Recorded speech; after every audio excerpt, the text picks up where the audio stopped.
This is where it's at.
Here we are. Just good old episode 32. Wow. Tonight. Yeah. That's wild. No. Part of me feels like it's only been a few, but part of me also feels like we've been doing this for years. I think it's the quality of the show. I think that's as opposed to quantity. It's got to be it. The quality makes us feel like we're true podcasters. That is crazy. That's number 32 already. I know. We're flying. I love it. The old adage, Trey, time flies, right? All that bullshit. All that jazz. Yep. It's been a little while, Trey, since I've had to apologize. And I'm going to go ahead and do it. And no one really cares, and I don't think this person listens to the show, considering they're pretty famous. You never know. Never know. You got to be careful.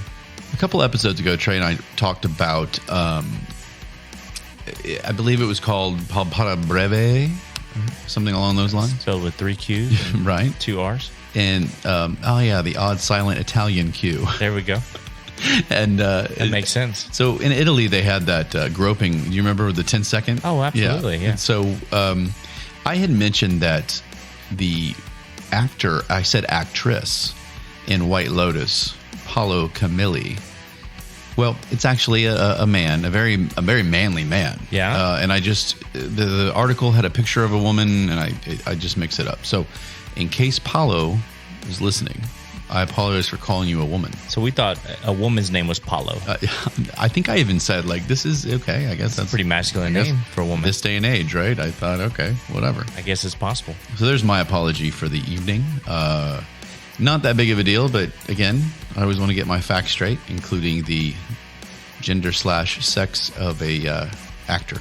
I feel better about that one. I don't feel as offended anymore, so I appreciate that, Ryan. Man, what another fun show with Meg Antwan, right? Always. I guess I can apologize for getting. I call it tipsy to kind of cushion the blow, but I think I might have been a little drunk there by the end of the show.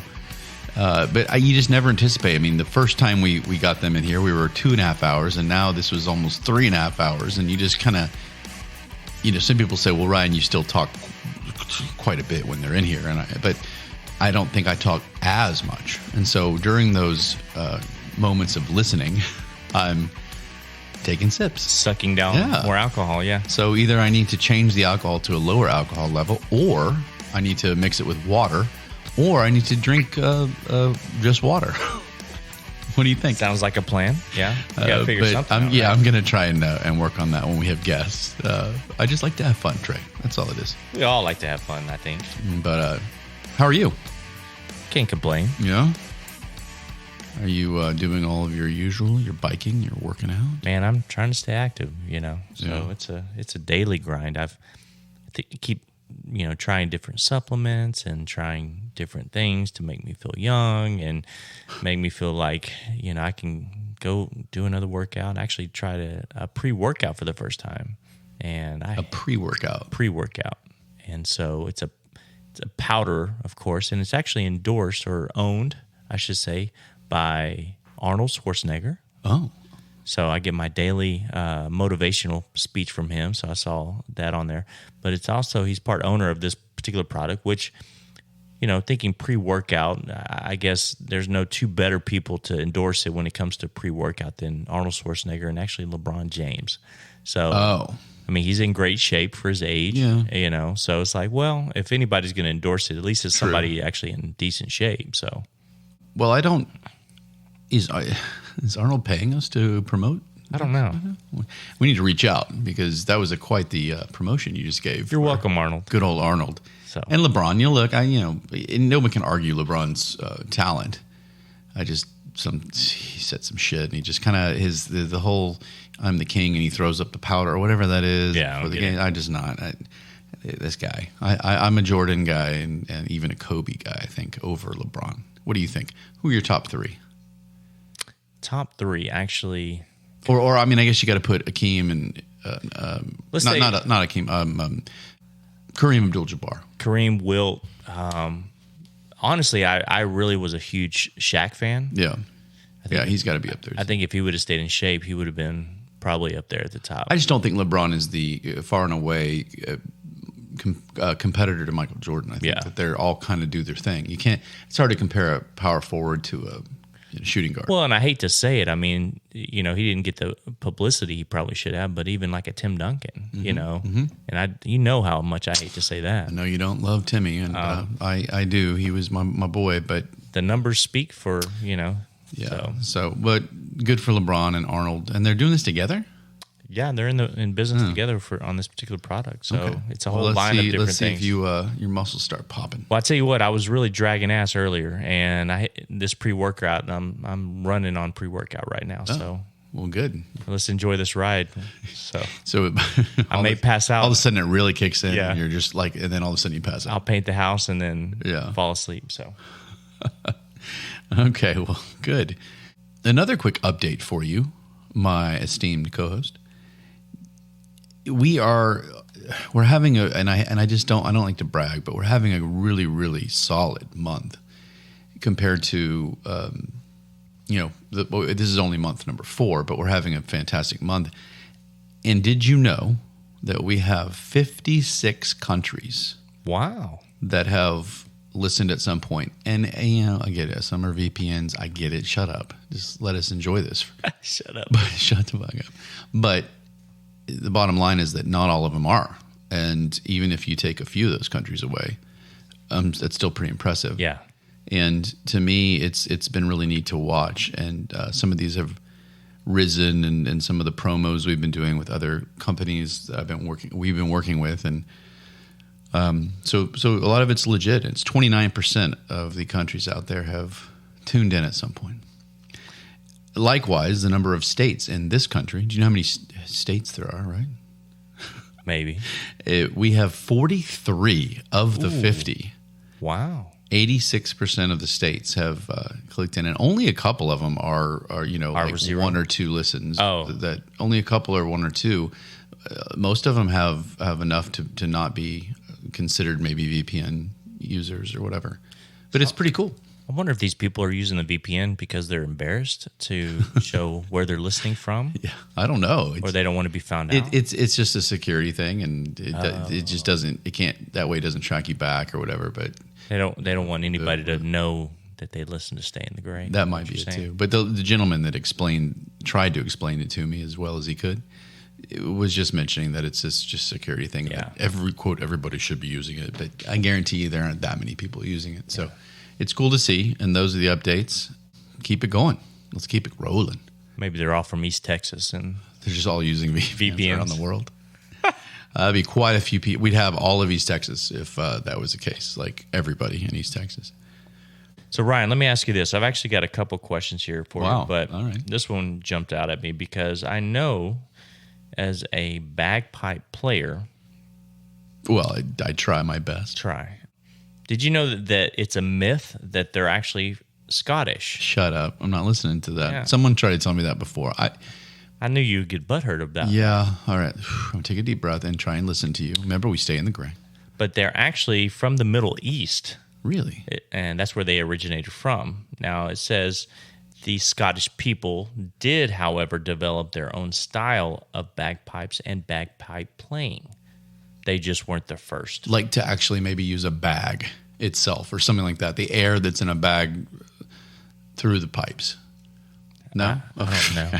I just wanted to check your butt about it a little bit, so especially being from the Middle East. Well, it did. I'm sitting here going, well, I've never heard that. I've heard like other places had instruments that were similar, but I hadn't heard that about the Middle East. That's interesting. Yeah, if anybody doesn't know, I picked them up and tried to learn them for my wedding to play. You did well though. Well, I played a Journey song with the house band at the party. It was okay. It was fun. It was something that, now I know how to play them. I just haven't. It's hard to practice. Where do you practice at? Yeah. Now I have a house, but you're not coming to my place to play. I was going to say, I'm going to practice here. My kids taking a nap and blare the bagpipes. Yeah, wake them up. So, but that was definitely be pissed about that. That was a fun fact. Thank you. I'm going to go ahead and have to research that now. But we're leaving on our African adventure. Yes, and for those of you that listen to the show, we've talked quite a bit about it over it is the end of July, and here it is. Our trip has arrived. Our Coro, our guide, who originally emailed us, really was just informing Trey that he was what were you Nigerian royalty? A Nigerian prince in my family. That's right. Yeah, and so you're due some money, and you think that he's just kind of waiting until we get there. Maybe it's a lot less of a hassle just to give it to me there. I think so. And then I have to bring it back. Yeah, he doesn't want to ship it. He wants you to be responsible at that point. Make sure it doesn't get lost in the mail. Yeah, that makes sense. It won't be shady at all if it's cash in a briefcase. and as long as we have our trip money that he made us promise to have. Right. $10,000. So we'll see what happens with that, but we're meeting up with him, and he emailed us some final instructions, very, very specific instructions on where to go and who to meet and what plane to get on and which parachute person to get. That makes me nervous. Who's packing those parachutes? I don't know, but I can't. There's no reason to not trust Okoro and Chiambi. That's true. And they're meeting us. They're going to meet us. We're going to spend a little time in Nigeria, and then we're going to head down to the Congo, right? That was our meeting point for Chiambi. Right. And Koro. And by the, I don't want to jinx it, but by the looks of it, our African, the word has gotten out because our listens over there are skyrocketing. Yeah. We got Ghana. We have Zambia. Is that how you pronounce it? Is that the land of the zombies? Yes, Trey. It's got to be, right? Yeah. And I mean, we can practice our zombie survival that we talked about. Yes, that makes sense. You're looking at what are the other? There's so many. Mauritania, I believe, is a African. Yeah. South Africa has gotten in there. Kenya, I've summered there before. Tunisia, Senegal, all of these have tuned into the podcast. Wow. And of course Nigeria has just spiked. So Okoro is spreading the word. Okoro in Giambi, am I saying Giambi like that old catcher or the first baseman, Jason Giambi? Jason Giambi. He's in Africa now. Yes. Watch it be him. He's like, hey, he's an ambassador. Oh, that Giambi. No, this is spelled CH. So Chiambi. Chiambi. And so we're meeting in the Congo, and I started thinking about so I was looking up stuff to do and in the Congo because I wondered about our outfits, and I think we're okay. I think so. From what we got, and bright and colorful, and but it also blends in at the same time. It's kind of like we're there, but we're not. But it's not total camo, but it's close. You'll see. Don't worry, everybody. You'll see some pictures. Hopefully, they have good internet service there in the Congo, so we can post. We want to do plenty of social media while we're there in the Congo. And what else are we going to do at night? Except they are saying there are some night walks available that they will take us on. Ooh, that sounds fun. Which I don't know how I feel about that. I started thinking, immediately I was like, no, we would die. You and me die. Easy. We've got to take advantage of the full experience. Yeah. Okay. Well, I started thinking maybe that was the case. And then they said you can see the palm civets, and I don't know what that is. A palm civet? Palm civet. Is that like a tree? No, it's an animal. And a galago. A galago. Or a galago. Galago. It sounds like a video. Galaga. An Italian. What is that? No, these are gelato. These are little primate mammal things. And I looked these up, and I was like, and I'm looking at them right now, and they have the biggest eyes I've ever seen. Oh yeah. And it's because they're, of course, nocturnal. That's why they're available on these walks. All the other animals are sleeping soundly. And so these two mainly, and then they talk about fireflies. Well, you can see that here, Fireflies, right? Just because they're called flickering giant fireflies. I'm sure they're giant fireflies. Yeah. I mean, how big? I don't know. I couldn't tell. What is that considered giant? That's what I'm saying. I couldn't see on the picture. It looked like normal fireflies. It's like 6'3", 280 pounds. He walks out, he's glowing. He's got like a light bulb. What's up, bitches? Yeah. But so we might do some night walks, but when we're not on the night walks, we are going to look for some social media interaction with the Wi-Fi service out there. Sounds like we're going to do some night runs. Yeah. Especially if these little things are coming at me. Right. They look kind of cute and tiny, but if these eyes at night started running straight at me, I'm getting the fuck out. Starts growling at you. I'm out, yeah. And so I started looking at the Congo, and it turns out, Trey, I feel like such an idiot. All the time, or just right now? Well, mainly right now. I'm thinking. Okay. I can talk about other times too if you want, but right now let's talk about this time. Did you know that I believe I was calling it the Democratic Republic of Congo? Okay. Are they actually Republican? I don't Republican? know if I said that. Or no, that doesn't make sense. No. Never mind. Cut that out. And I don't know if I feel like I'm calling it correctly, the Democratic Republic of China, maybe, which I think is the correct terminology for it. The bottom line is that Okoro made sure that I knew that I had made a mistake and that it's just the Democratic Republic of Congo. It's not. No, I'm sorry. It's just the Republic of Congo. Gotcha. No democratic. They're not very democratic about anything. Right? And it's also known as Congo Brazzaville. Okay. Yeah, just need to know these things before we go over there. And it is a huge rainforest. No shit. Yeah, right? Like, I felt like an idiot. I thought, all right, well, here we are, getting ready for the desert. Sandcastles, a few trees, and then just the Nile. But apparently, I don't think the Nile goes through this area. Well, that's some bullshit. I know. We need to. Well, we'll ask. I'll ask Okoro how we can get there because we need at least a day to lay out on the Nile. I got a special swimsuit for that. Yeah. Well, apparently, this rainforest also has some rivers that go through it. Okay. So we can lay down the banks. Again, I'm sure that the animals may be a little bit nicer in the rainforest. That makes sense. It's covered up, a lot cooler, maybe. I had no idea that they call this the Congo Basin rainforest. They call it green lungs, and I had no idea. So this is historic shit that we're going to see. Well, absolutely, and we'll have no problem breathing. Right. I had no idea. As we run away, we won't run out. Watch us all of a sudden. I've been running for 37 minutes, and I'm not even winded. I'm not tired. Everything's good. I had no idea. So I feel, and I'm excited because now all of a sudden they're saying in these forests, there are gorillas, of course. Great. Look forward to meeting some gorillas. Forest elephants. And what are forest elephants versus like regular elephants? Are they better at climbing trees and stuff? Or what is that? I don't know. Can these elephants climb the trees? Shit, I hope Are not. they the little bitty tiny ones that are like cuddle dog-sized elephants? That makes sense. That makes more sense. Right? Yeah. I think maybe that's them. Yeah. We can still ride them though. I think that'd be pretty fun. That would be funny. Yeah. Yeah. I don't know. I need to look and see what a forest elephant is.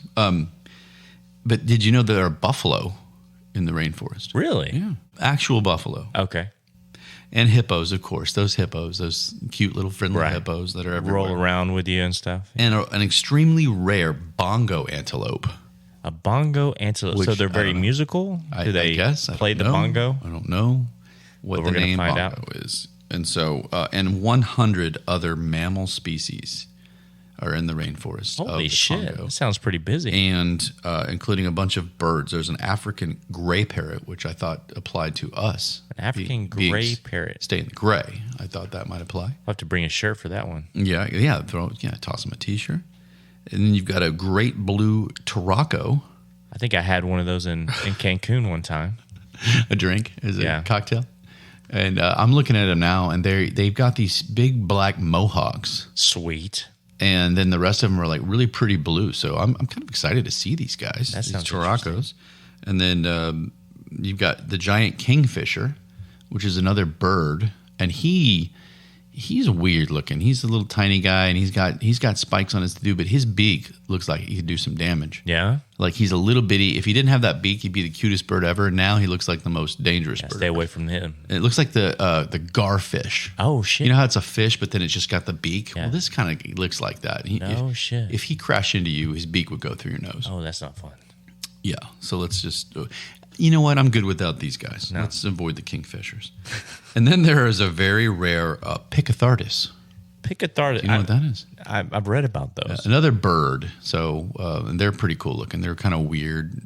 Just something you don't see a lot of. So. Land on your shoulder, take a picture with. I imagine they'll take some selfies with this.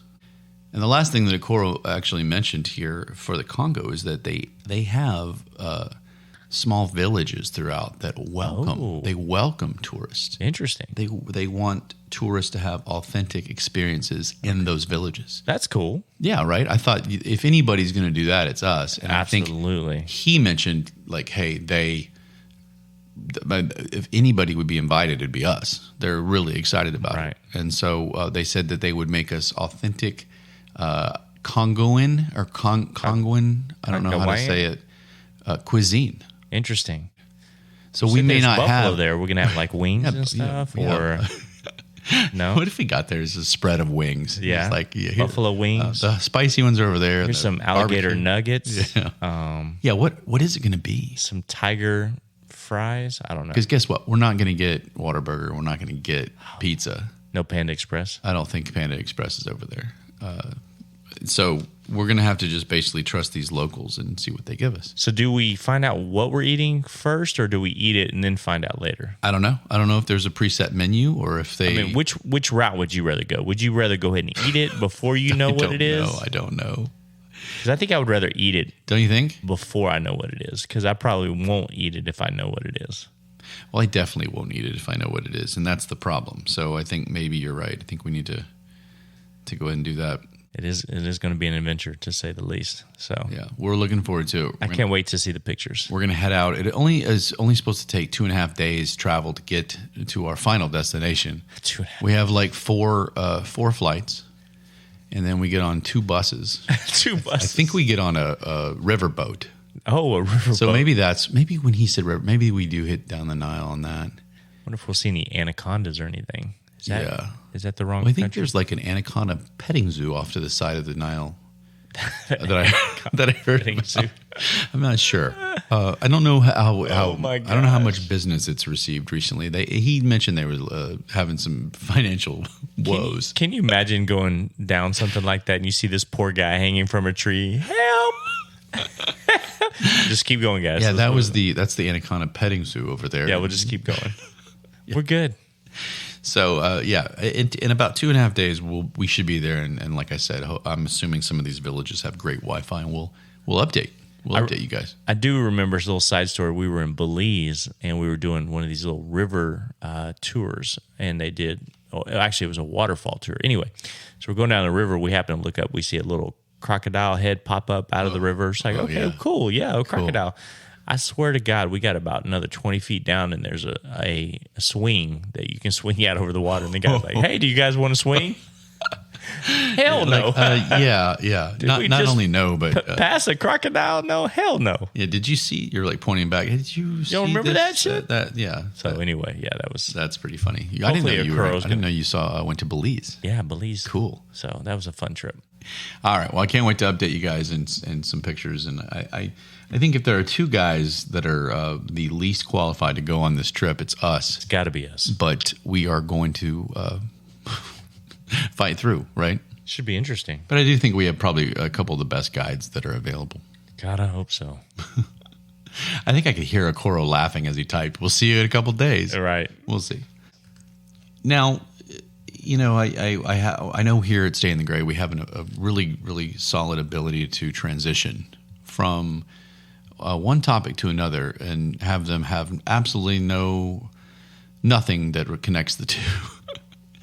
I want to talk about... That's our specialty. Yeah, just if someone's still listening going, all right, well, this is good. This is kind of funny. I would listen to this. And then all of a sudden we're going to take you somewhere that it's not funny. It has nothing to do with this. It's an actual intense kind of story. But Trey and I were talking about this before the show, and it's just like I debated bringing it up because we've talked about this topic quite a bit, and I don't want to like overdo it. And I really would like to have somebody that's experienced it to come on and share it with us. Unfortunately, I don't know anybody yet, and I'm hoping to hopefully meet somebody that will. And it's more talk about transgender situations.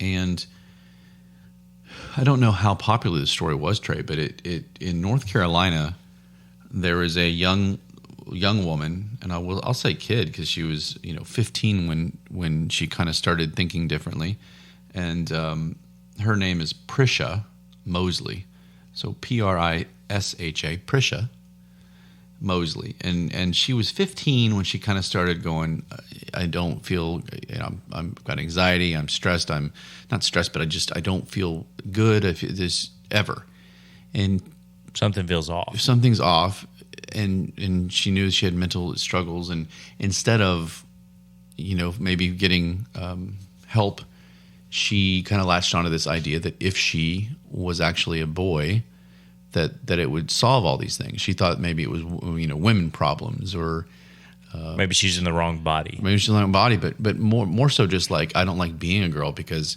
I'm feeling so bad. I've got pain in my shoulders all the time. I've got this, maybe here. I think she said she was having menstrual stuff at 15 when she, wow, probably a little younger than that when she went through puberty, and all these things about being a girl, were making her physically uncomfortable. Interesting. That's so she thought. So she wanted to be a boy, and then she kind of latched onto that idea, and she said, "All right, well maybe I want to do this." And so when she was 17.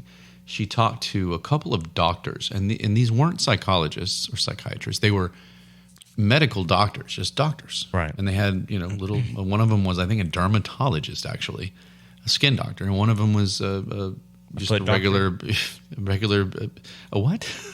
A foot doctor? A foot doctor. Is that a podiatrist? Yeah, podiatrist.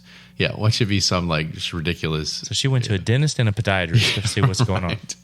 But one of them was, I guess, just a GP, a general doctor, and they told her that they felt that she was right in thinking they wanted to support her in transitioning her at 17. Wow. So technically, she's not 18. And I'm sorry, did you already say what state this was in? This was in North Carolina. Okay. Is that a very progressive state? I thought it was mostly a honestly, I thought it was mostly a non-progressive, if that's what you call it, more of a conservative state. That's what I thought. It usually goes red, which is the right. But again, it's, I think every state's got pockets here and there in cities, and there's a little bit of everything, a little bit of everywhere. Gotcha. That's the way I like to look at it. And so they told her that if she had got on hormone therapy and had testosterone jabs, if you will, that she would grow a penis. This is a medical doctor. Yeah, grow a penis, which is the wording that this woman now who is 25, by the way, now. And so let me back up. So go ahead. I've been to many medical doctors to see how I can get a bigger penis, but they're telling this woman that they just take these hormones and she can actually grow a penis. Maybe if you took the same hormones, you would grow more. Interesting. Yeah, so maybe you wouldn't need to grow a new one. You I would just keep this article. Yeah, check it out. We'll ask these doctors. I'm gonna see what they think. North Carolina. Yeah. Okay. Sorry. But so get this. So a year later, as soon as she turned 18, she claims, and again, I'm gonna try and stay, like we always try and do, and try and see both sides. And is there any reason for this woman to lie? And is she whatever? But she's claiming that the same doctor convinced her to get a double mastectomy. And this is at 18, you said? She was 18, so she could do it herself. That part of it. So she started feeling this way at 15. She started transitioning at 17. Transitioning with therapy, hormone therapy, Gotcha. testosterone jabs, and those types 18, of things. Cross-sex hormones, it says, and then and double breast removal after a brief consultation, saying it only lasted minutes. See, and I can't. Being a parent to a child like this, going through this, you want to be supportive, but I'm kind of curious. What were the parents just leaving it strictly into the medical doctor's hands and just saying, you know what, we've got to trust in them, and if this is going to help our daughter out, then so be it. Let's help our daughter. Did they just kind of back off? Well, yeah. I mean, I'm glad you jumped to it because that was one of the first things I thought was, what the fuck are the parents? Right. What are they doing? Second opinion, anything. Second opinion. That's what was so disturbing about this is that Prisha was claiming that these consultations were, I mean, the first one she said after about 80 total minutes, which isn't short, but it's definitely not that much time spent with the patient. Right. To decide that you should alter your entire life with hormone therapy and testosterone treatments and, like they said, cross-sex hormones and all these things. And it's basically like they took her on and said, this is what you need to do, and without taking any time. She said the double mastectomy was just minutes. She went in and they talked for 5 to 10 minutes or something very, very short. Wow. And they said, yeah, we need to go ahead and do this, and this will be great, and this will speed the process, this will solidify it, this will take away your breasts, and therefore, whatever. Does it say what year this was? This was around about 2015, I believe. When all this started? Was when the hormone therapy started when she was 17. Gotcha. Okay. And 2016 was the double mastectomy. So it wasn't that long ago. Then. No, it wasn't that long, and she's kind of grown. And so now it says that these treatments, and I wonder why it took 7 years or whatever to kind of for the story to come out. And I don't know if she's just trying to reverse it all, and it's not happening, and so now she's. But it says that it left her irreversible scars. Yeah, I can imagine. And then some, of course, mental, like or more, not scars, but like a deep voice, body and facial hair, and then more pain in her neck and shoulders, a damaged vagina, and then, of course, she will not be able to breastfeed and may be now infertile. So did she finally maybe go to a therapist, and maybe that's why it's taken so long to come to the realization this wasn't the right? That could have been. I think that that may be it. I mean, it says she, her quotes are, they lied by omission, they didn't do this, and they didn't give her critical information, and she feels that all she needed was therapy. Now she's saying that. Just and at 17, from 15 to 17, she wasn't getting that, and she thought she didn't know that's what she needed. And right. Now she's growing up and living this way, and realizing that, okay, I'm a girl. Like, she's saying, okay, I don't feel like that anymore. Right. So, fast forward beyond this story, Trey, that's what we've been trying to say, is that when you're that young, and 15 to 17 isn't that young. I mean, when we were getting fired up, it was about 13-year-olds right. or even 11 and 9 and these crazy stories. 15 to 17, and this girl only needed therapy. And she's turning around going, obviously my whole life is jacked, and I don't want to be a boy. Does she have any animosity towards her parents for not stepping in and being a little bit more, wait, let's think about this? I'm with you about the parent thing. I don't know where they were in all this, if they were so concerned that they just kind of took these doctors. I mean, a lot of people do. They take doctors' advice, and that's it. That's finite. And I like to have doctors I can trust, because I'm not a doctor. I don't know all these things. And when you have medical issues, or you have any kind of medical scares, or you have something, you want to be able to confide and be comforted by the knowledge and experience of a good doctor. And nowadays it's just like, what the hell? And I'm not putting any blame on the parents, but because I can't even imagine trying to figure out what a good course of action for your child is going to be, especially when it gets to something this drastic, So it's like, you want your child to feel better mentally, but I can't even imagine sitting there going, yeah, let's do this, because I'm assuming they had to get the parents' consent at that age. Well, at 8, if they in fact did it at 18, and my understanding was it said a year later, so I'm assuming that was 18. But I mean, the hormone they don't need her. therapy, Yeah, the hormone therapy, all that stuff. That I think would be easier for parents to say, okay, go ahead, because it's just hormone therapy versus these big time operations. Yeah, and I think the mastectomy, the double mastectomy, I couldn't find it, but I think she was 18, so she could have gone in there. But still, where are the parents? Like still, especially while there's a year of this kind of hormone therapy going on, like, are they not wondering how it's going? Yeah. Are they just kind of like, well, good luck, and we'll be in the other room? It's crazy to me. And again, I say it all the time, but again, we've talked about it. it's something that somebody can't possibly know 100%. At least until maybe they're a little older. I mean, maybe it is 25. Maybe that's the magic age where you're around 25. Isn't that the age where, I mean, ours still haven't yet, but the brains are supposed to have fully developed by 25? I thought that's what it was. I thought a female develops a lot quicker than a male, no? But I thoued it was still in the mid-20s or something really? like that, where it was finally fully developed. Like things are growing, everything's growing, and everything's developing till 20. That's what I heard, and maybe I'll need to look that up. Honestly, I would say anything before 18, I would have questioned as far as, do you really need all this? But once she turns 18, I mean, that responsibility kind of goes on her at that point. Well, it does, but at the same time, what I'm saying, and I'm going to take the opposite approach, is legally we have it set up that yes, at 18 they can make these types of decisions on their own. Right. But I'm talking from a mental standpoint and how fragile an 18-year-old, how fragile they can be mentally. And obviously, I mean, look, she started doing all this. She got her boobs chopped off because doctors told her to, and now she's claiming that she never really wanted that, and it's just kind of like they're fragile. Well, let's go at a different angle, because I know you brought this story up for a reason. What didn't you say she's suing? She is. She's trying to sue and get some financial. She has a. Don't worry, I won't read it all, Trey. It's I think it's a 53-page complaint that she has sent in, and she's looking for some financial. She's looking for some sort of a payoff. I'm saying the wrong word, but you know what I'm saying. Right. She's looking to some kind of compensation. Compensation. That's the word. Thank you. I do have the master's in writing, but Trey sometimes saves me.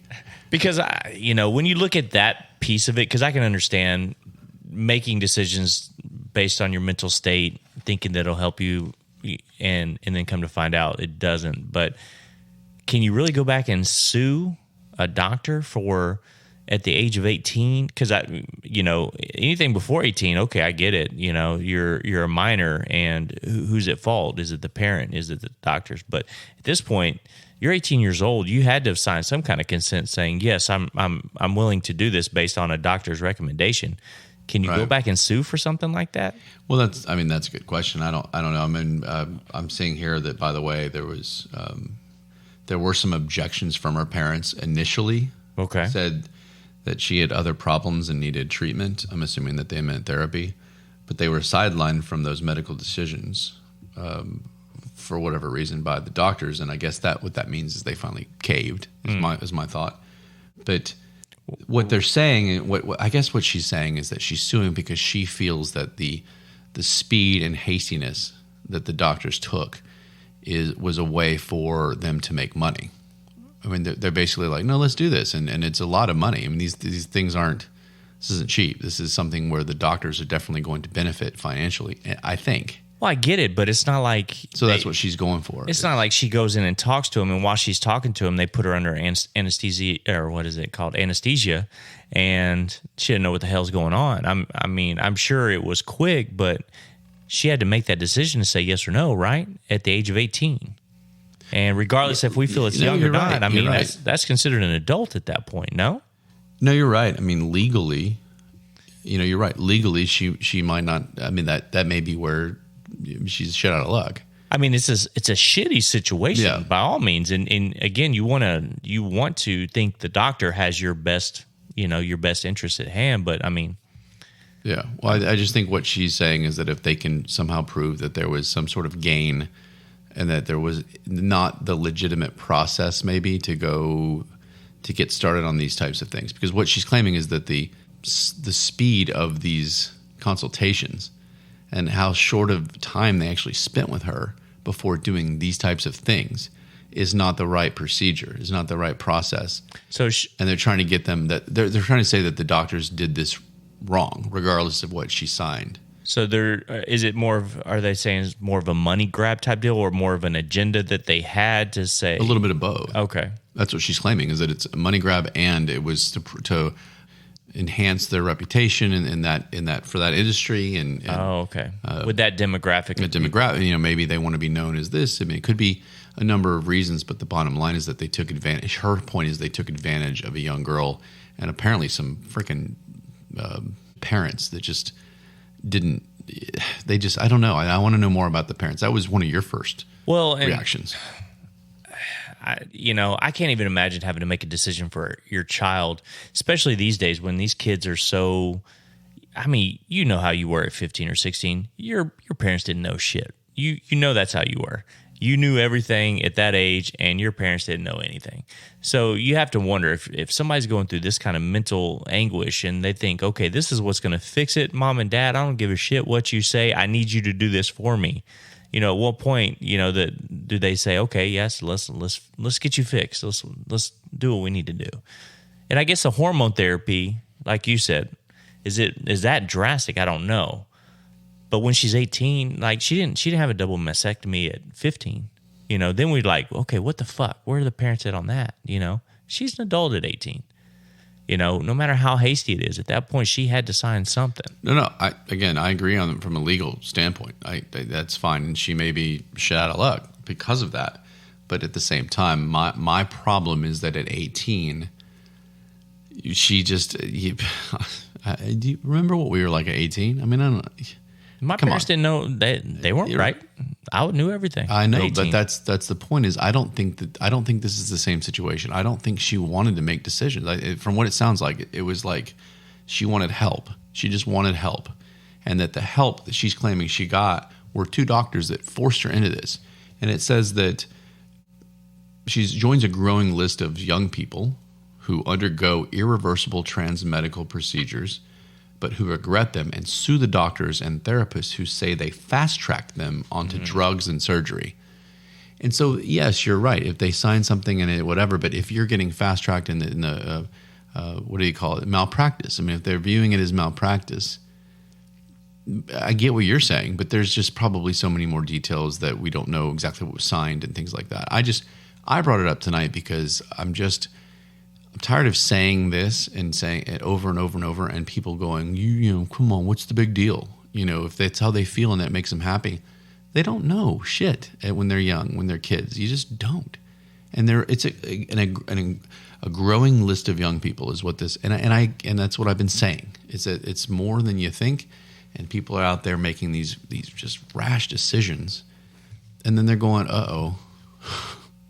my penis is gone. Well, and maybe this is a little far-fetched to say something like this, but I guess at one point, do you just have to live with the decision you made? I mean, it's just like I went and got a tattoo. Now I changed my mind. Do I go sue the tattoo artist for not talking me out of it? That's true. That's why they have the same age. 18, you can't go without. Yeah. I mean, there's different stuff that I get it, and why wasn't a therapist? Why wasn't she pushed to therapy before it was to these medical doctors? I guess would have been my only question with the parents as far as that's concerned. But at some point, you got to be responsible for the decision you make. At some point, you can't. At some point, but what point is that? Everybody's a little bit different. I think that's where I'm kind of going. I hate to put this on her. 18. If these doctors spent more time with her, if she maybe had a year or two of actual just therapy, and they come to that decision together. Well, and we don't know what kind of demeanor she had. I mean, does the doctor sit there and say, okay, I know you're 18, but you seem a little bit more fragile as an 18-year-old, so we're gonna back off of this. They don't know how, what kind of mental state she's in. I mean, did she come in frail, not knowing what the hell's going on, and then the doctor's like, yep, let's do this? Or was she very adamant about, what, I feel like I need to make this change. Okay, well, let's go ahead and get you prepped and get you taken care of, sign this paperwork, take her into the next room, 5 minutes later. But that's the point, is that as a doctor, as a medical professional, as somebody who's taking this young child into adulthood, maybe you shouldn't be quite as, okay, whatever, she seems okay, let's do it. I mean, that's, again, I'm just playing this side of it and you're playing that side of it. I just feel like it's not as quick of a 80-minute conversation and then all right, let's go, take your shirt off. Well, let's play devil's advocate a little bit too. We weren't in the room. How adamant was she when she was in there? Well, that's true. I mean, that would be the only way I would say it was justified on the doctor's end, is if she's full of shit in what she's saying. Yeah. And in fact, she was in there at 18 going, do this right now. I'll sign it. I'll sign whatever you want. I know for 100% fact this is what I want. Maybe she lied. Maybe she told him she had been talking to therapists, or maybe she had, the hormone therapy was probably working to a point. She was probably growing some facial hair, some body hair. Because I'm hoping, because think about it on this side. She still never grew that penis. So neither have I. But I'm hoping that she understands what she's doing. Because if this is legit, she was railroaded into doing something that maybe she wasn't fully on board with. And now she's wanting some type of compensation for all the damage that's been done to her body. I get that.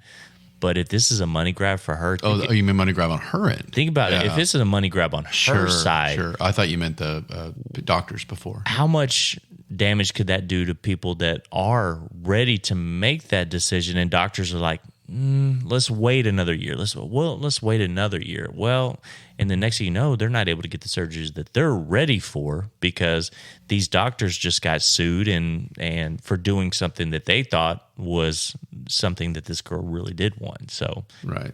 So I'd be curious to see how this all plays out. But yeah, I mean, the money grab thing was kind of the last part of what I was going to say. I mean, the bottom line is we're reading this we're going over this, and we're taking this woman's word for it. Right.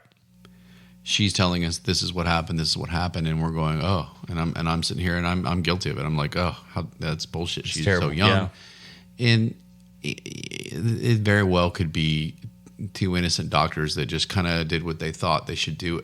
We're going to be open, and we're going to respect people that want to make this decision. And this girl is now a woman at 18, like you said. Was there any comments by the doctor in this article, or no? They strictly her. They refused to talk to this publication. So, gotcha. Again, it might be one of those things. It says, there's a survey, which is always interesting, and they tried to do it across a combination of what they say, red and blue states, if you will. And they found that most Americans are largely against gender-affirming procedures for children. Well, good. 61% rejected giving puberty blockers to 12-year-olds. That seems low. 61%, that's it? 12-year-olds, while 21% said it was acceptable. To 12-year-olds? 12-year-olds. Puberty blockers, which I guess is self-explanatory, and to where it makes it easier to transition if you don't go through that process as one or the other. They also deemed cross-sex hormones in breast surgeries unacceptable by similar margins. So it's still surprising, 21%. That seems like a lot of people are like, yeah, well, kids, whatever. So I guess my last question here too is her main complaint is the hastiness that the decisions were made, not so much as they didn't butcher her body. Like the surgeries, I'm assuming, were well done, even though maybe she wished she hadn't done it. But did they at least, do the surgeries to where they were nice, neat, and... Well, I don't think it matters. I think she's just claiming flat out that they, I read it. Her vagina is all messed up. She has no more breasts. She's viewing these as irreversible scars. Well, yeah, which they are technically, and so she's having a hard time. And I don't mean to chuckle, but she's having a really hard time getting rid of her body hair. Is what she said. So I guess hastiness. The decisions are made. So is there a timetable then? Because I've never heard of a timetable on to make these decisions then. So that's a good point. I think there should be. Well, how do you decide how long is a good amount of time? Where's the line? I'm sitting here in my head, and when you were talking earlier about that and 17 being 18 and signing it, I'm sitting here going, I think that hormone therapy. Okay, that's one thing. And it's a little different than having these actual procedures. Right. So start there, see how you feel, and maybe maybe somebody will go, okay, Mom, this isn't no, or maybe the other way, which is okay, great, this is exactly what I wanted. And then while you're on this hormone therapy, here's a therapist to talk to while you're going through it, because it isn't something that's simple. Right. It's not normal either. No matter what, people don't like to say it's what's normal and not. But it isn't normal. It's very, very, very low percentage. Very low percentage. And so have a therapist. Be willing to say, all right, well, I'm about to make a huge decision. So, 3 years or 5 years or something like that. I don't know. And again, people then go, who are you to make that call? And, right. And who is the government to make that call? So it's a very, very tough spot. And I think that's why they said, all right, you're 18, you can do whatever you want. Right. Same with tattoos, same with buying 18 is what, cigarettes, 21's alcohol. I mean, they have these laws that basically when you're of age, these places are let off the hook. And so anyway. I'm curious how this ends up. I wonder if who's gonna win this thing. And so I'm gonna try and keep an eye on it. And I know we say all the time we'll do some follow up, but God, so many stories go on here, and then you look and there's nothing. It's like they tell you to keep reading, and then there's nothing. But because my ex-wife was very much about let's hold off on the medications and let's not medicate ourselves and this kind of stuff like that. Because I went and saw a therapist. That's no fun. Well, and I went and saw a therapist before we got a divorce, and I was kind of telling him based on was that for the first time? The second time. No. I mean the first time you saw a therapist was at this point. No, actually, I'd seen a therapist before. We did my first marriage. We went to couples counseling, but I felt like I was getting. I meant for you personally, just by yourself. This would have been second or third. Okay. Time. Yeah. All right. So went and saw a therapist, and literally within, I would say, about 20 minutes of me talking to this man for the first time, I've got a medication for you. Mm-hmm. I'm like, wait a minute, we just started talking. You don't know me. Yeah, I had the same. But based on what you're telling me, I've got this medication that will fix that. So it's like why is medication automatically the be all end all fix? Well, it's easy for I went to a psychiatrist, which are these therapists that can prescribe, and the difference there, and I found out later, is that the therapists and psychologists are the ones who spend more time with you and really really kind of talk and do that whole thing, and the psychiatrists are the ones that tend to be that more doctor, like where you walk in there and they go, oh, and they have like a go-to antidepressant and anti-anxiety medication. So you're saying that I went to a psychiatrist then because he was the one that they would, okay. The other ones cannot prescribe. Gotcha, okay. And so you go to a psychiatrist and they look and they go, all right, well, this sounds like you're depressed, or it sounds like you had an anxiety attack. Well, I'm going to give you antidepressant. And this is the one they all seem to like, one or the other. And they're like, here. I mean, then one guy spent 15 minutes with me, and he was kind of like I think he was probably a resident. He was like 24 or something. Right. Well, whatever that age would be, but he was really young. And he kind of sat there and he's like playing with one of the, little kind of the thing where the pens go on your hand and it makes the shape and all that. And he's just kind of playing there, sitting in his seat all awkwardly. And he's like, yeah, you need this. And I'm like, you've even looked at me, and you're just going to throw this on me. Right. And of course, at the time, I was kind of feeling like, oh, man, I really just need something. So, okay. But later on, I was like, this isn't comfortable. And until I really saw a therapist that was focused not on prescribing me something and talking, then did I go and see somebody else, and that therapist worked with them. Right. And said, this is what I think. And I think that's the key, is when you do anything hasty, and obviously – you have situations where you need something quick, you need something, and you can't just, fight it off for 6 months while you work with somebody. You need something. But instead of just like tossing it your way, that's what you're saying, right? I mean, on the other hand, I went to my actual primary care doctor, said, hey, this is what they prescribed. Yeah. She made reference that that's actually a pretty good medication. So I did my homework there. It took me a couple weeks before I actually tried it. I have to say it actually did work out pretty well. So you're saying you went and they said that, and you didn't, you gave yourself your own advice and said, I'm not going to do this. I didn't jump on it right away. Wow. That's interesting. I got the prescription, filled the prescription. And then I took it to my doctor, said, hey, this was prescribed to me. Do you see any issues with it based on she's like, no, this is actually pretty good. I try it out for a couple weeks, see what you think. And the only bad thing about it is made me kind of nauseous, kind of going through that first couple weeks with it. Something new to your body. So yeah, that was the only thing frustrating. But I tell you what, I mean, I felt wonderful on that medication, which sucks. unfortunately, there was other issues that came up that I wasn't a fan of. And like even my boss mentioned it, said, I can see you're a lot happier, but man, you were really scatterbrained, all over the place. Yeah. So there's always going to be, you trade this for that kind of thing and it's worth it.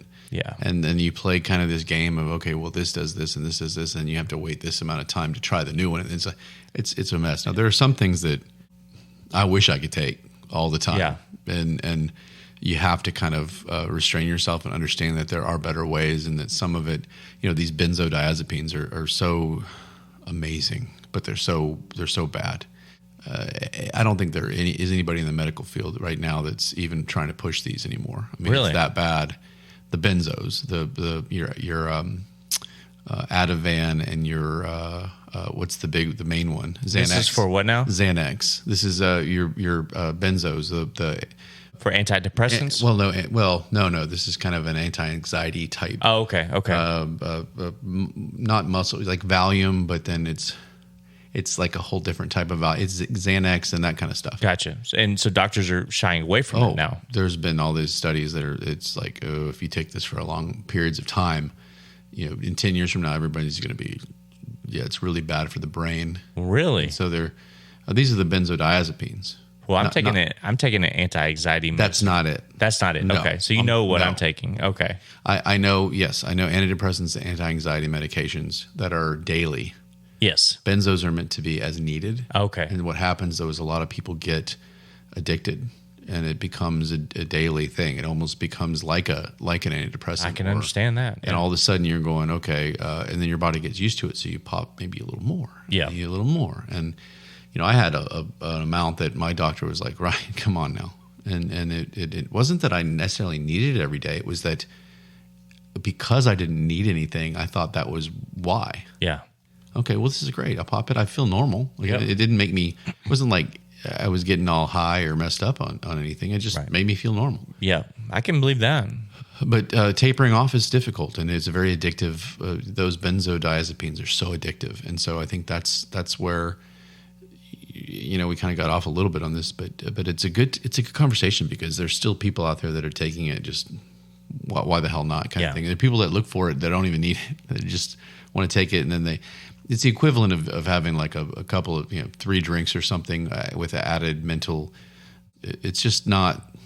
It's not good. Well, it's frustrating because I learned I have a very addictive personality, right? And so once you find something that takes an edge off, whatever the case may be, I was, to help me sleep, I would take pain and sleep aids. Mm-hmm. Well, didn't realize if you don't take it with food, it ended up messing up my esophagus really bad. So I had issues with that, and which gives you symptoms that makes you think you have some whole other right. Issue. Yeah. And there was a migraine medication. I don't have issues, thank goodness, with migraines, but it had caffeine and it was a pain reliever. So you get that midday headache, you get the caffeine going, the headache's gone, you feel great. But again, wasn't taking it with food, so I did a lot of damage to my esophagus at some point. Yeah. So you try to find this stuff that helps take the edge off, whether it's pain, whether it's you need an extra boost of energy, whatever the case may be is. Yeah. And you can get addicted real quick, and that's tough. So a lot of people use other things that aren't drugs, alcohol and I won't lie to you. I mean, you have a drink at night, it helps. Yeah. If you have a little bit of anxiety, or if you're and again, the issue is for people that have addictive personalities and are really battling it at certain stages. I know from personal experiences, you get ups and downs, yes, and big time. And so all of a sudden, sometimes you go, I just want to sit down and have that drink, and maybe watch something that I think is funny or entertaining, and just gets and all you do is crave that place. Yep. I'll be like, I just need to get to that time of day. Yep. When no one's around, maybe the wife goes to sleep, and I can sit down and I can just get lost and not worry about anything. Yep. I can believe that. And that's and again, it makes it easier when it's just a glass of scotch or something like that, or a couple, as we know, I tend to do. But you're an adult. I'm an adult, and again, as long as you're keeping an eye on your liver enzymes and things like that. But some of these other drugs is the same idea. Okay, I can't wait till, Trey, it was like, it's like every 8 hours, right? You can take something every 8 hours. Right. On these types on the benzodiazepines, kind of like Advil or something like that. Every 6 to 8 hours, right? Well, you look at the time. I'd start looking at the time. Yeah. I'd be going, oh, I can't. Okay, you don't want to miss it. Time. Well, or just like at this time I can take this and I can sit down and just like get lost in it. Right. And even if it didn't really do that much, it was this peace of mind. It was just this idea. It's almost like, what do you call those when you get the placebo, the whole placebo effect? Right. You could have been giving me anything. You tell me it's the Xanax, and I'd be like, and you take a sigh of relief. Yes. And so I think a lot of people get into that. Sometimes I wish they would just give me a placebo and tell me, yeah, you'll feel better. Yeah, and I think my mindset would help me, because one of the reasons why I got rid of the antidepressant is it was giving me some sexual side effects.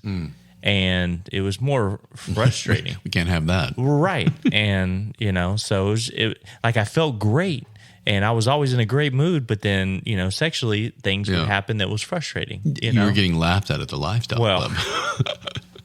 Could perform. But I was in a great mood. So but you're in a great mood. Yeah. Everyone's like, he's fun to hang out with, but he can't fuck. So... Come on now. I know. I'm giving you a hard time. I kid because I'm jealous. Well, now I don't even know where I was going with that. No, we've kind of been babbling, but yeah, it's you were saying that it affected you sexually. Yes, and ultimately that's what led to me, getting off the medication. Yeah. So. And a lot of times it's the medication itself, and you can have something that's the same type of medication. It's just different and have completely different results, side effects, and things like that.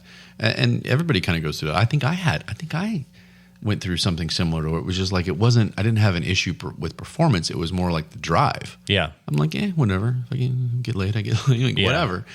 And you start seeing somebody and they're just like, is it me? And I'm like, no, whoa, what? No. Yeah. And then you tell your doctor and you switch off, and a month later you're just ready to pounce. You're humping everything that walks. Yeah. Oh, I'm sorry. I didn't realize I was humping your leg right now. I'm ready to roll. What's your name, by the way? Yeah. Yeah. So, but anyway, that's a good topic. And I think that's something you and I could talk about. I'd like to have somebody on that really, doctor maybe, or a therapist, or somebody that has experience with this, that would be willing to, because I think you and I both experienced some of this in our lives in different ways, but also very similar ways. Yeah. And I think we've hopefully at times have been a support system for one another, and really fortunate that, I don't think our lives have been impacted too much. I think like I said, there have been extremes, maybe both ways. But overall, we've been able to manage it, and I think that's what's key is being able to manage it. But I think it's a topic we could talk about. But yeah, so let's get on to Twilight Zone facts. What do you got for us tonight? Twilight Zone facts that make us feel like we're in the Twilight Zone. So the first one kind of was interesting. I hope so. Because how much I love the dentist, so I can only imagine what this kid went through. I've spent time in the dentist. 2019, so very recent, a 7-year-old boy in India complained of a toothache. Yeah. After examination, he was found to have over 520 extra teeth. No, don't say. I knew. What? Is that crazy or what? How can they even fit? So he always refused to allow doctors or dentists to see inside of his mouth. He Why? always complained about issues. But he's 7. You open his out. Well, right? I mean, just like the last story. I mean, start cutting shit out. But said that once he was having a bad episode, they finally got him to a hospital. He was given some anesthesia, and the doctors found the boy had over 526 teeth in his small mouth. How do you not see that? Is that just all impacted or what? Yeah, I mean, is it under the gum? Or, I mean, I see the story here. I'm looking at... Because it's a 7-year-old boy, so his mouth is not that freaking big, is it? Look at this, though. Like, oh. It's just a picture, and it's like your entire upper... It's a picture of the teeth, and then it's got like 3 rows of teeth behind it that are almost the same, and just then all impacted. A bunch of impacted up into the. It's not even the gum though. God. It's what do you call the roof of your mouth? And it's just like It makes me want to. It makes Oh, that's because I already terrible. have that issue where it's tropo whatever, where you see a bunch of circles and patterns in a row, and it weirds you out. Is that only when you drink too much, or what? No, it's not as bad right now for some reason. Right? I haven't had my third drink yet. I don't need to. I need to get rid of the pictures. Stop looking. That's gross. So Okay, that poor little kid. What are they going to do? Extract all of them? Right. No, I don't know. I mean, like, I don't even want one tooth pulled, much less 500. Can you imagine that kind of surgery in your mouth? That's terrible. We're going to put you under for 4 days. I mean, I went through a time growing up where I had to have teeth pulled just so my adult teeth would grow in straight, and I did as well. Yeah. I would get 4 pulled at a time. I hated the dentist at that point. Wisdom teeth, but it was and all only that. 4 at a time, so that's not too bad. I had 2 extra teeth that he said most people didn't have, and then one was below. You were overachiever. Right. One was below and then there was another below the gums on the bottom, and they had to dig down and tie a wire to it, and then attach it to my upper bracket on the braces, and then just slowly the gums grew back over it. Oh shit! And then just as I would talk and whatever, I would start not feeling it, and it would just slowly pull it out. That's crazy. And so it was 4 wisdom teeth, 2 others, and then this one, and it was like a one big swooping surgery. Damn. And I think it was like 16 or something, and it's just weird. I was like, really? Like have to deal with this bullshit. Like, why is this? Why? Anyway, interesting. So that's an interesting fact. What's next? I've got one here that was, I don't know if it's interesting or just really creepy. 20%. I like creepy. Let's go. Yeah, 20% of all marriages globally, so not just in Georgia. 20%. Yeah, you ruined it. Yeah. So 20. Oh, we have friends with Georgia family, don't we? No, that's Louisiana. Never mind. So anyway, 20% of all marriages globally are between first cousins. What? 20%? 20%. No. Globally. Trey, in case you don't know, that's 1/5. That's a lot. That's 1/5 of everybody in the world. In the world. First cousins. Yeah. This isn't like, okay, down the road, there's, fifth cousin, whatever. Wow. It says some countries are almost at 50% of marriages being between cousins. Like what? I want to know what countries does it say? No, unfortunately. Okay, Not. we're gonna research quick little more. tidbit. We can make it up though. Yeah, I'm not going to research the serious stuff we talk about, but this needs to be. We got to figure this shit out. So, well, Okoro married to his cousin, as we talked about on the last show with Meg and those stories. Remember those 2 half siblings? Yes. And they didn't even know for 10 years. Yeah, they had 4 kids, and fortunately, they were all normal. But that's crazy. They walk in circles, cousin. but occasional. At least they're cute. Occasional zigzag. So and anyway. we've got a ton of worldwide listeners now. So I wonder how many married cousins we have listening to us. And if anybody knows that you're actually married, I mean, what? But again, that's the same question we asked about the siblings. Like, do they stay together, or do you go, I can't do this, I'm out? I mean, how many people split and how many people stay together? Right. That's what I want to know. And are the percentages like crazy in certain countries? Is there a certain country where it's like 99%? We're going to stay together. So tell us, write us if you're married to your first cousin. We will not say your name. We swear. No, please. Anything at all to get you to write us and tell us your story. We will not mention any names. And maybe not even your country, if that makes you feel better. We just want to know. Especially if it's in the same state as us. We won't mention that. That's true. We'll make up a That's state. True. So yeah, and by the way, all the Georgia people, Trey apologizes. We love you. Sure. Yeah. Anyway, so the last little interesting one in Colma, so that's spelled Colma. Colma? Colma. COL would be, I guess, Colma. Colma, yeah. Okay. A tiny Californian city, which that makes sense. I'm acting like I know. I'm like, I don't know. The dead outnumber the living by almost 1,000 to 1. 1,000 to 1? 1,000 to 1. They're telling me that Colma is a very, very small town. It says, and the living are outnumbered by like in the graveyards and all that. Yeah, it says they have a population. So let me go back here. So it's located in San Mateo County. I don't know California very well. Either. Is that southern? My second wife was from California, so that's about all I know. So, you blocked it out now. Yeah, don't marry from California. I'm going to look at it while you're talking. San Mateo. Go ahead. San Mateo County. So they have a population of 1,507 people, according to the 2020 National Census. 1,500. That's okay. Not a lot, but still, it's National 1,500 Census. Sorry about that. Most of the city's land is dedicated to cemeteries, with the number of deceased rounding at 1.5 million people. It says Colma is currently known as the City of the Silent. Wow. I wonder if they have some cool Halloween parties. I just like the name City of the Silent. That sounds really cool. Can you imagine driving through that city and just people creepily looking at you like? Well, it's like where are you from? Colma. It sounds stupid. Versus I'm from the City of the Silent. Yeah. It actually is near San Jose, so not quite northern California, but it's just south of San Fran and Oakland. So it's not. It is I would consider that northern. Okay. But it's at the south side of the bay. The Bay Area, along the coastline, is a big county called San Mateo. So I'm assuming that's where this was. So yeah, I would have guessed it more, Central California, like in the deserted deserts, that kind of deal. But apparently it's near the coast. Yeah. Yeah. Anybody in California that knows otherwise, let me know. But that's what I'm seeing here. Here's one last interesting. Okay. It is more interesting, and of course this had to be in America, so not globally.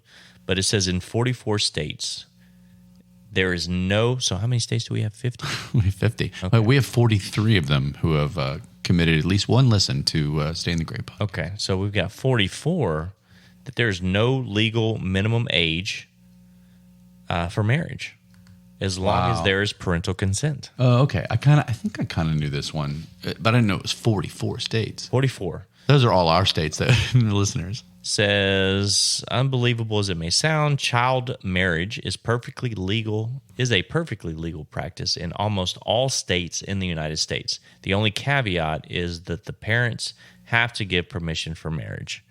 Right. How dramatic is that?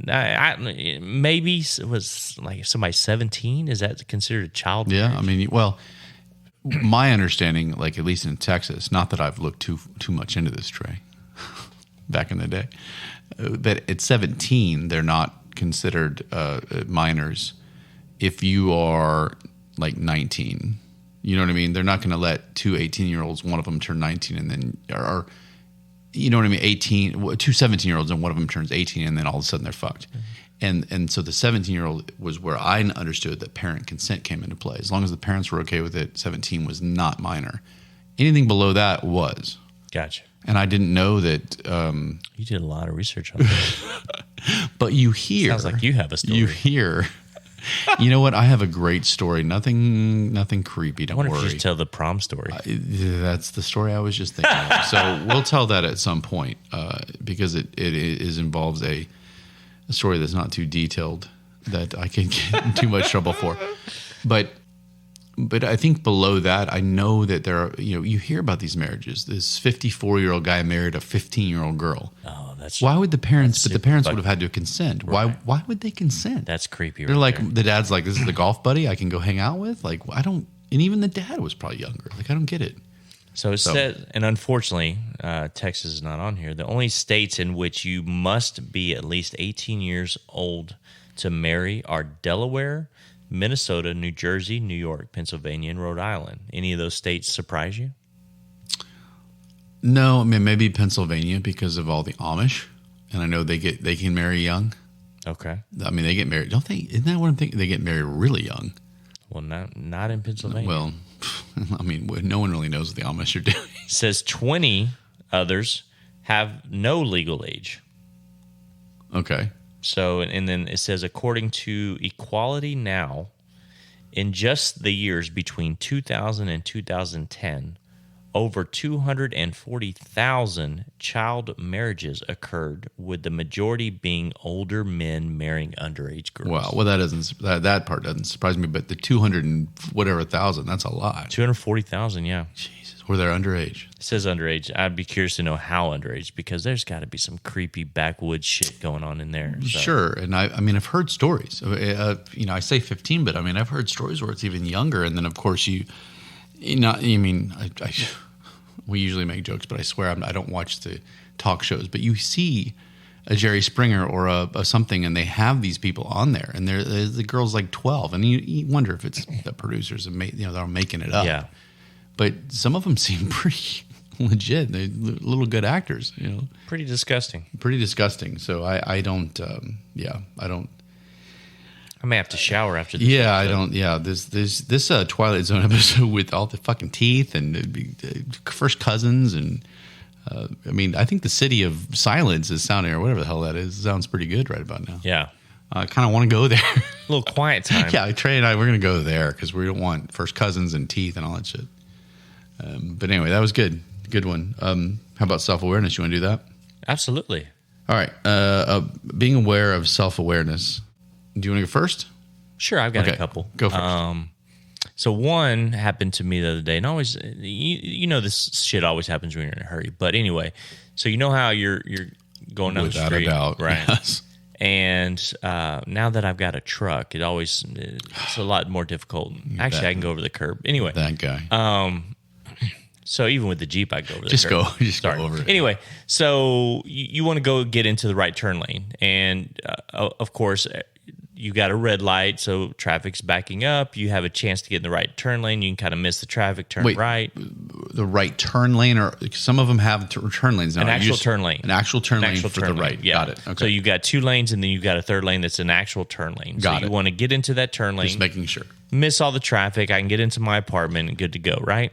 Well, there's always that one asshole that, for whatever reason, wants to leave a full car length in between the car in front of them, right? So if they just pulled up a little bit more, I know what you mean. You can jump into good that one. turn lane That's a good one. and turn. But no, you have to wait till the light turn screen for them to scoot up. And of course, this lady decides she doesn't pull up.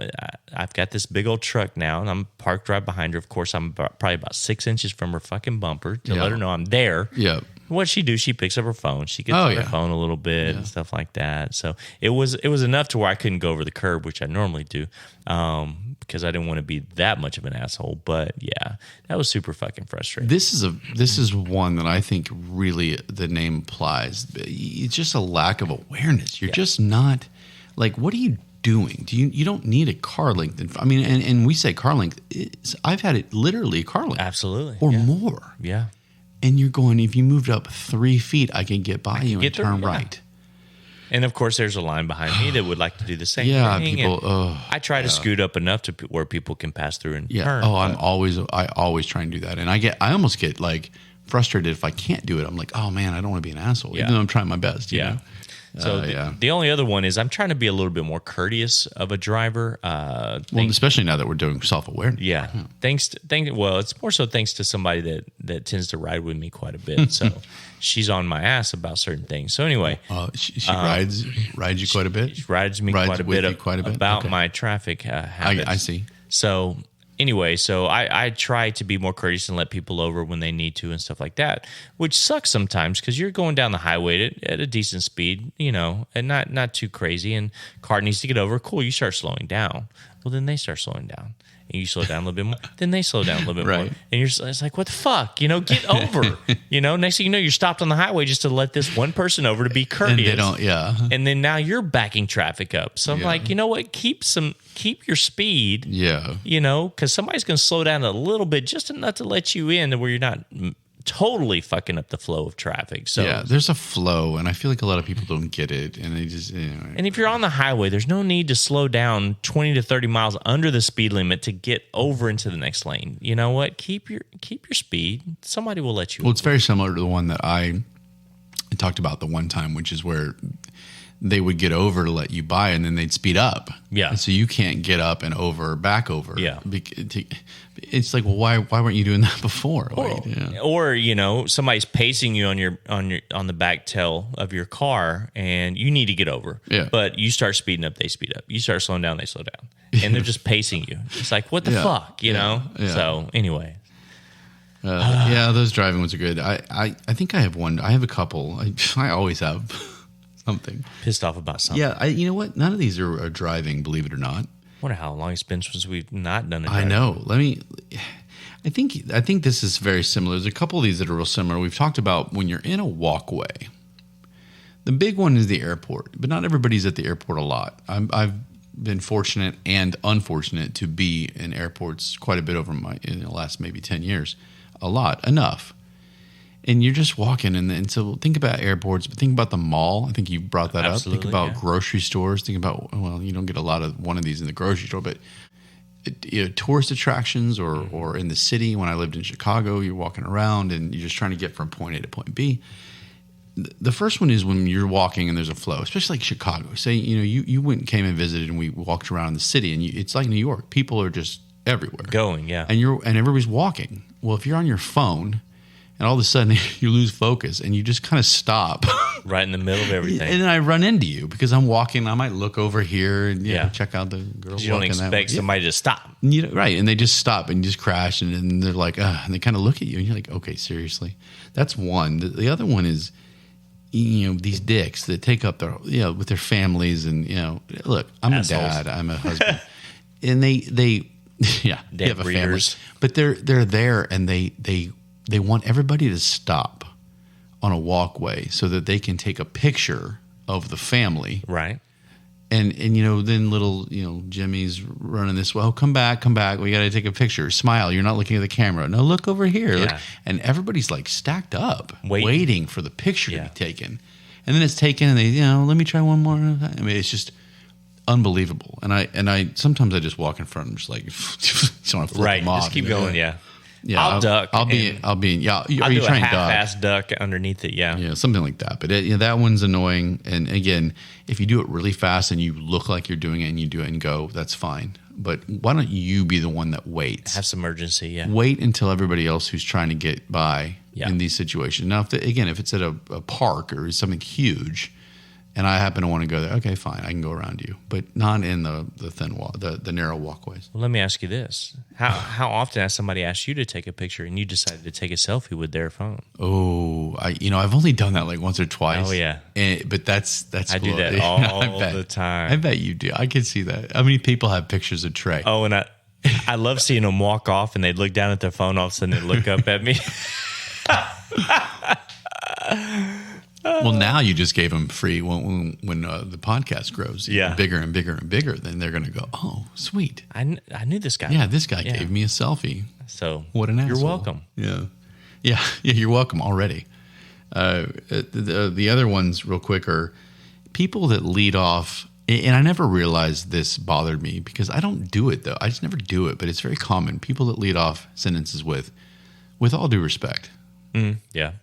And the joke there, of course, is that doesn't mean you can say, I forget what comedian did or a movie or something. You can't just say anything. Spreaky Bobby. Was it Talladega Nights? Talladega Nights. With Will Ferrell. And just because you say with all due respect doesn't mean anything can follow that. Right. Well, I said with all due respect. And it's just that's exactly what it means. If you say, if you looked at me, Trey, and you came and said, with all due respect, I know you're going to say some shit. Some insulting, yeah. Something that I'm not going to need to hear or want to hear. And with all due respect, doesn't make it better. Yeah.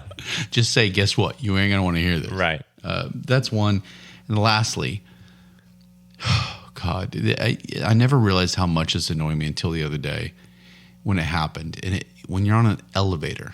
I've bitched about escalators on the show that the last show that I did by myself. Did somebody fart? The escalator, it's like, just in case you didn't listen. Trey doesn't listen to our show. Just get over. You said to scoot over. Just stay on the right. Oh, yeah. He did listen to the show. Yeah. I'm Trey.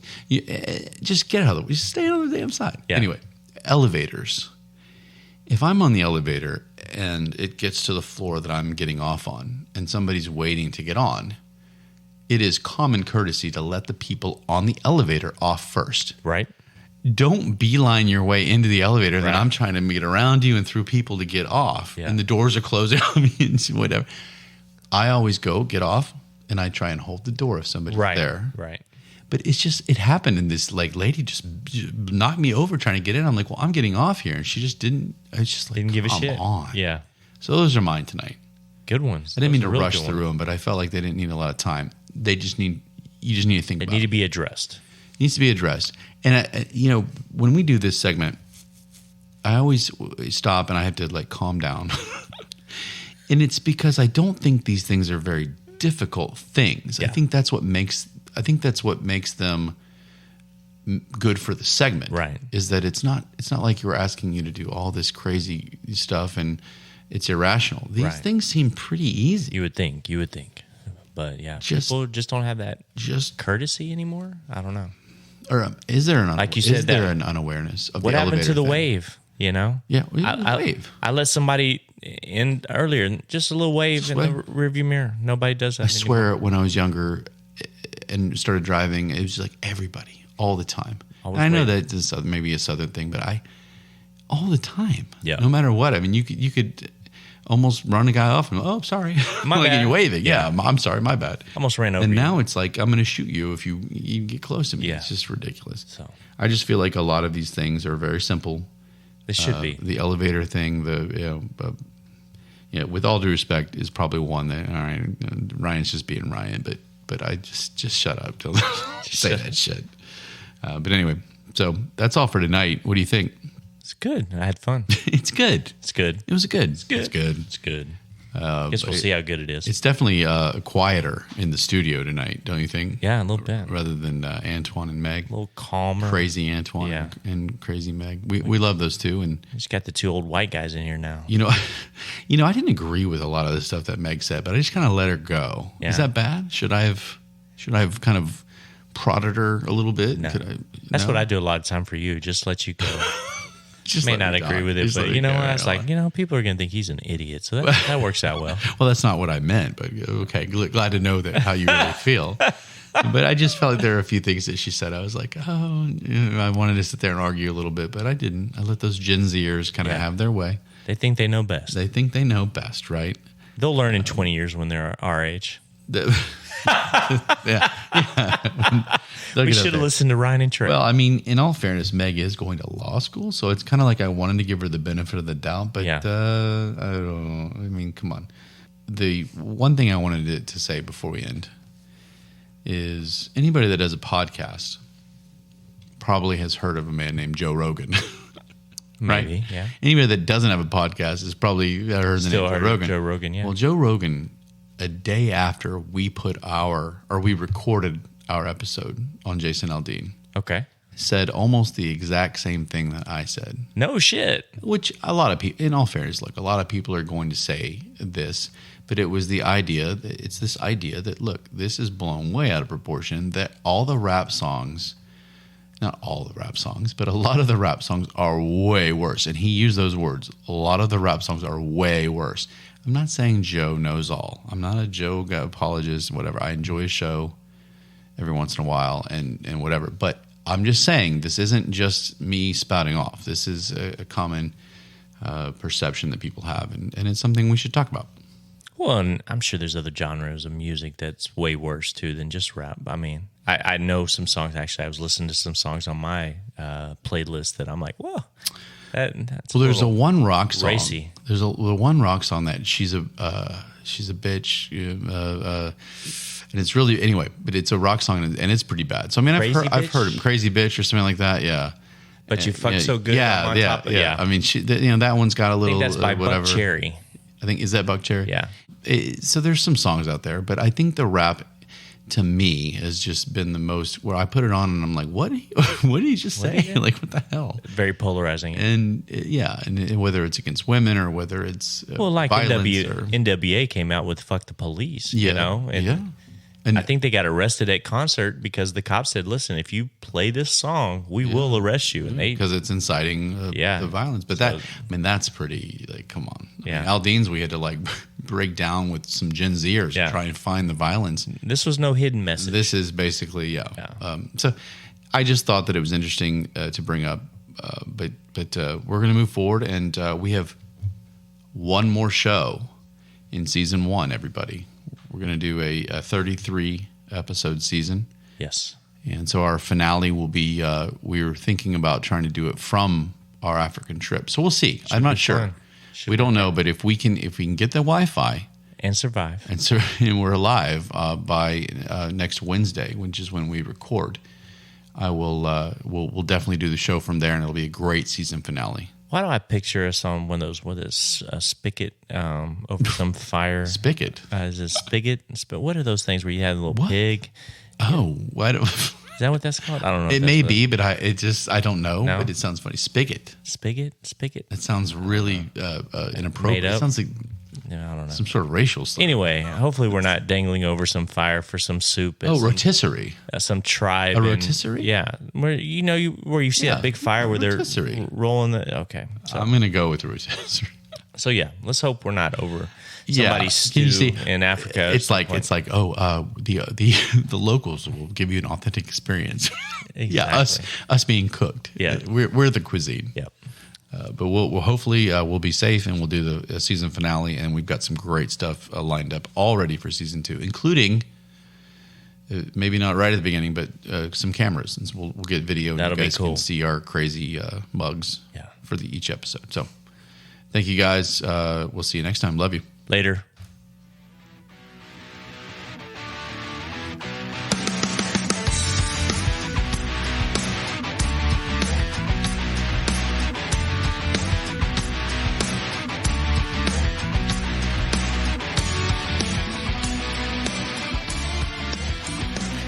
Ryan, I'm happy, I should be proud to say that neither one of my marriages were to my cousins. I need to get Olivia tested.